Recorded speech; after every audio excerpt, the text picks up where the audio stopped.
The gameplay of Awakening was the series' first step into its modern age. Building off the motivation to, well, not die as a franchise, Intelligent Systems introduced brand new ideas and reimagined old ones. Awakening set out to be an all-or-nothing experience where if it didn't perform well, that was it. And so they threw everything at the wall. They put so much power into the player's hands, making the game feel like you had infinite possibilities for team synergy, unit customization. Having so many options and fun characters to invest in led to unique player experiences that those people still look back fondly over. The more you invest and understand how the game works, however, the more you realize that some things in this game were maybe not as balanced as first thought. Or maybe they knew it was unbalanced, but it was so broken it was too fun to pass up. Given that basically everything in this list was toned down in future titles, they probably realized it might not be the best idea to leave them all in their current state. Of all the truly overpowered mechanics, skills, items, and characters, I'm listing 10 here that truly stand out in sheer ridiculousness, disproportionately good utility,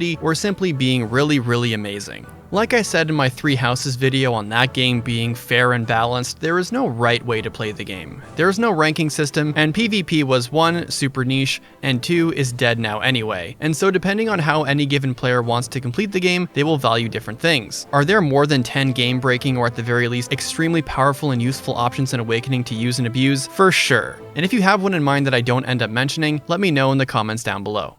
Let's start with Pair Up. Shocking nobody, we have to first talk about Pair Up, given how hilariously unfair it is for the player to use and for the enemy to not use. In exchange for putting one of the units into a pseudo-rescue status, the other one gains raw stats for combat that depend on their ally's class and support rank when available, potentially reaching +7 in strength, skill, speed, defense, and +3 in other stats with a paladin, and should you wish so, it's even possible to reach a bonus of +10 for one particular stat, not including move, with the right setup. And this is all without considering how other ally-related bonuses do stack with pair-ups existing boons, such as support bonuses for hit, avoid, crit, and dodge, AoE skills the ally may have like Hex, Anathema, Charm, and Solidarity, and even movement boons from allies with certain classes like Trickster or Great Knight. Then there's the battle bonuses it provides, such as Dual Strike, in which the ally has the chance to attack alongside the unit and can attack up to 4 times if wielding a brave weapon. With S-rank support, Dual Strike's chances increase to 60%, but can be raised further by the skill stat of the units and Crom's Dual Strike plus skill, thus potentially reaching up to 90%. And while not as consistent, the effectiveness of Dual Guards can't be discarded either, given how it can nullify damage entirely when it triggers, which incidentally also increases as the support between the paired units go up. It says a lot about how broken Pair Up is in Awakening when Fates nerfed the mechanic considerably. Also, for what it's worth, I am going to be repeating this exact sentence like 3 more times in this script. Veteran.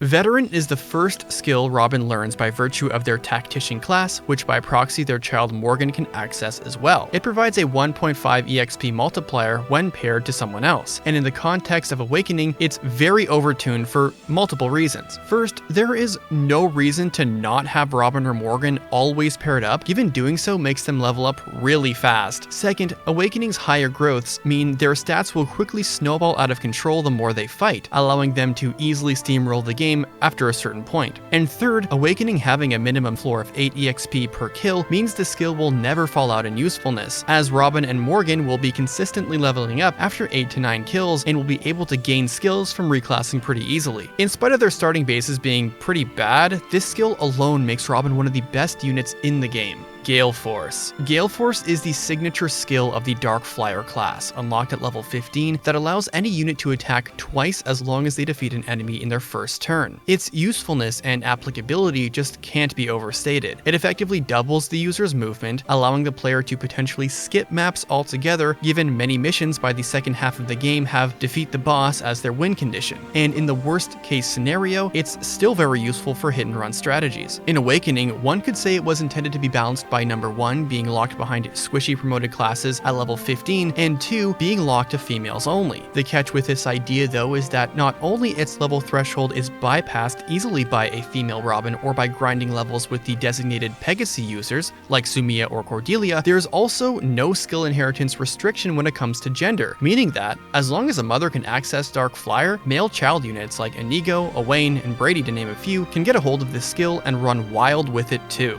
Rescue. Rescue's the quintessential utility staff/spell of Fire Emblem that can warp distant ally units near its user, with its range being determined in Awakening by half the user's magic stat. What makes it broken in Awakening in particular is how the game implemented it and how well it works with its mechanics.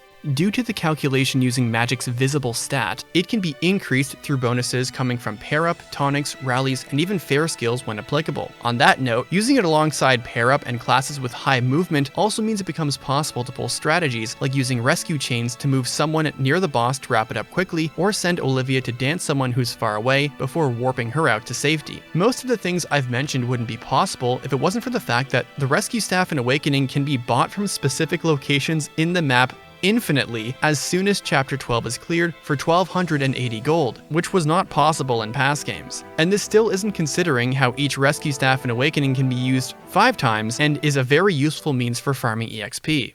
Nosferatu. As weak as this weapon might appear at first glance at 7 might and 65 hit, there's a good reason it helped coin the term Nos tanking. Simply put, healing its user 50% of the damage dealt as health during combat every time it's used is too valuable, and makes the whole idea of a spellcaster surviving an onslaught of enemies during enemy phase through one soul tome a legitimately viable strategy. On a well-trained sorcerer with the right support from pair-up, rallies, and a skill combination, it can make the unit functionally invincible.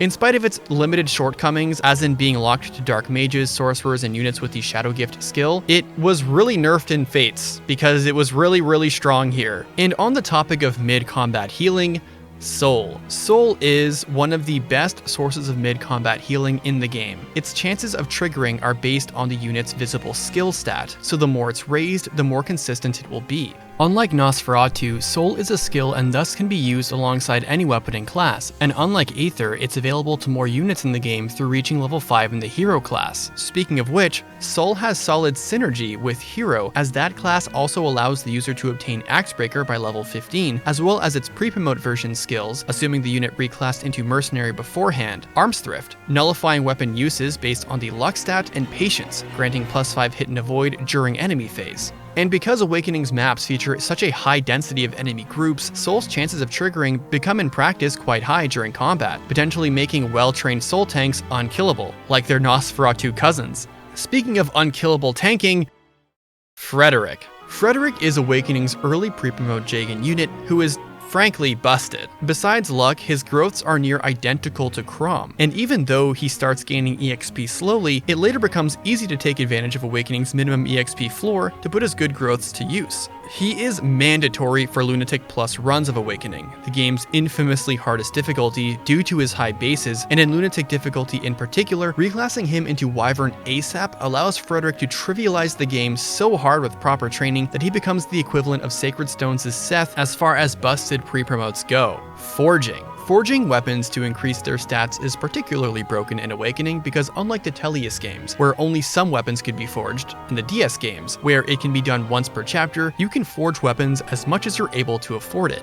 To give an idea of how bonkers forging is in Awakening, forged 1 to 2 range weapons like hand axes and javelins are just good enough to secure KOs on bulky enemies even by the late game. Meanwhile, class-effective tomes like Wind and Elwind will easily cheese maps that make heavy use of Wyvern Rider enemies thanks to the effectiveness multiplier being ×3. Rallies. Awakening was the first game in the series which introduced Rallies. Anyone with one can grant +4 of a given stat depending on the type of rally to all allies within 3 spaces, save for Rally Move, which only grants +1 move. And the rallies being heavily accessible to many advanced classes can allow full teams to get bonuses on nearly every stat possible. To top it off, these bonuses do stack with the elusive Rally Spectrum, available only to Robin and Morgan through reaching level 15 in their exclusive Grandmaster class, also Katarinas and Harryar, meaning it's fairly easy to give most units +8 bonuses in almost all stats.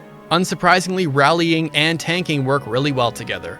Finally, there's Awakening's Spotpass feature and all the freebies that come along with it. Some of what's provided here can be so useful and broken that if you're looking for a challenge in this game at all, you might want to actively avoid this as soon as it's unlocked in Chapter 4. The big 3 Spotpass bonuses that break the game are the following. The Bonus Box. Its bonus items gives players various weapons based on Fire Emblem's old regalia, and while weaker than in their home games, they're still pretty strong and highly useful in the early game to the point where it's possible to one-shot enemies in Lunatic Lunatic Plus with them. Meanwhile, bonus Teams allows players to call overworld teams from anyone who's been unlocked. This allows players to fight them and, most importantly, either recruit them or buy equipment like early unlimited brave weapons. Renown awards. Every time the player clears a chapter, they get 10 renown points. These in renown awards can be used to purchase various items far earlier than they're normally available in the base game, included but not limited to a second seal, which is a godsend for getting solid reclassing options early, like putting Frederick into Wyvern as mentioned before, or giving Crom a horse and javelins through Paladin. The Levin sword, which is useful for both Crom and Robin in the early game. Orson's hatchet, a better version of the hand axe. Celica's Gale, which is a brave tome. Multiple stat boosters including Boots and Naga's Tear, Arcanea Regalia, and the Supreme Emblem, an item which can be sold for 99,999 gold. Finally, there's the unit Logbook. It allows players to purchase Robins from past playthroughs into your current save file. While often very expensive units, purchasing them becomes a cakewalk in tandem with the money you get from selling the Supreme Emblem. So if you want to cheese harder difficulties early on, calling the spirits of your endgame Robins from past playthroughs is always a viable option.